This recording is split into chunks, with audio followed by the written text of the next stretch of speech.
Bonjour et bienvenue sur Boulevard BD. Aujourd'hui, Sideshow tome 1, Charlie.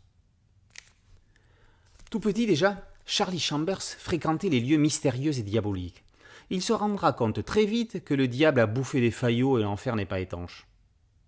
Seul survivant d'une rencontre avec une espèce de vampire, Charlie découvrira quelques années plus tard qu'il possédait un don particulier, un répulsif à toutes sortes de bêtes et créatures maléfiques.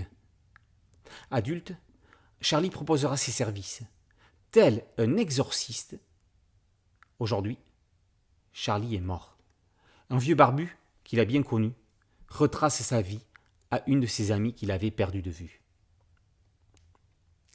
Corbeyran est un scénariste que l'on ne présente plus. Il peut aborder tous les thèmes, du réalisme au surnaturel, du thriller noir au conte. Il a adapté des romans avec tact, s'effaçant derrière les auteurs d'origine, comme La désobéissance d'Andreas Küppler. Il a signé des séries épatantes, incomparables les unes avec les autres, comme Château Bordeaux ou son chef-d'œuvre Le Chant des Striges. Sideshow est dans la filiation de cette dernière, tout en ayant ses propres caractéristiques.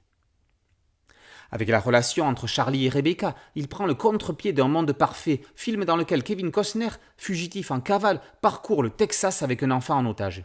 Ici, c'est aussi un enfant qui est en otage, mais le danger vient de lui. Rebecca est une lamie, une entité tueuse qui est transformée en fillette et dont les pouvoirs sont gelés par la faculté d'annihilation de Charlie. Leur road movie les mènera à un cirque itinérant. La parade des monstres va pouvoir commencer. Mais les apparences peuvent être trompeuses, et les monstres les plus dangereux ne sont pas forcément les plus laids. Emmanuel Despujol reste dans l'ambiance semi-fantastique de sa série précédente. Aspic, qu'il signait avec Thierry Gloris et qui vient de s'arrêter. Sideshow aurait presque pu être un épisode d'Aspic.